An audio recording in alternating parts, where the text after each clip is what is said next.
राजस्थान निकाय चुनावों में बीजेपी से कुछ ही ज्यादा सीटें जीतकर कांग्रेस जश्न मनाने लगी, लेकिन जब बोर्ड बनाने की बारी आई तो कांग्रेस की ये खुशी पलक झपकते ही गायब हो गई। बीजेपी के मुकाबले कांग्रेस बोर्ड बनाने में बुरी तरह से पिछड़ गई। सबसे बड़ा मामला टोंक की निवाई नगर पालिका का है, जहां एनसीपी के टिकट पर जीते सभी 17 पार्षदों ने बीजेपी की सदस्यता ग्रहण कर ली और कांग्रेस हाथ मलती रह गई। अब निवाई नगर पालिकाओं में बीजेपी का बोर्ड बनना तय है। ये झटका कांग्रेस के लिए इसलिए भी मायने रखता है क्योंकि कांग्रेस टोंक में काफी मजबूत मानी जाती है। एनसीपी के टिकट पर चुनाव लड़ने वाले उम्मीदवार भी कांग्रेस के बागी ही थे। राजस्थान में हुई 90 निकायों के चुनाव परिणामों की घोषणा के बाद से ही कांग्रेस और बीजेपी के बीच ज्यादा से ज्यादा निकायों में बोर्ड बनाने की जंग छिड़ी हुई है। राजनीतिक शह और मात के इस खेल में कब कौन बाजी पलट जाए कहना मुश्किल है।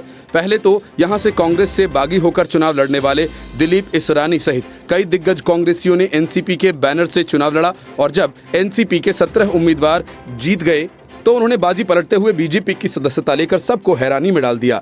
जिले और प्रदेश से बीजेपी के नेताओं ने इसरानी सहित एनसीपी से जीत कर आए 17 नवनिर्वाचित पार्षदों को बीजेपी की सदस्यता दिलवाकर जो मास्टर स्ट्रोक खेला, उससे कांग्रेस के प्रदेश महासचिव और निवाई विधायक प्रशांत बैरवा चारों खाने चित्त हो गए।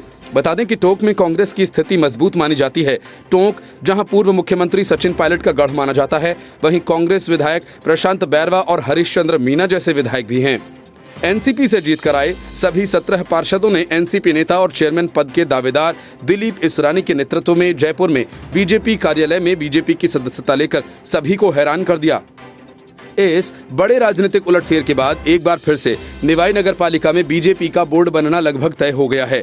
निवाई नगर पालिका में 35 वार्ड्स में से 29 वार्ड्स में एनसीपी ने अपने 15 उम्मीदवार चुनावी मैदान में उतारे थे, जिसमें कुल 17 पार्षदों ने जीत का परचम लहराया। वहीं बीजेपी की सीट पर चुनाव लड़ने वाले 9 उम्मीदवार यहां से जीते, जबकि कांग्रेस के खाते में सिर्फ 8 सीटें ही आई थीं। एक निर्दलीय प्रत्याशी भी जीता। ऐसे में अब इसरानी ने बड़ा सियासी उलटफेर कर सबको चौंका दिया। Bureau report, news of India.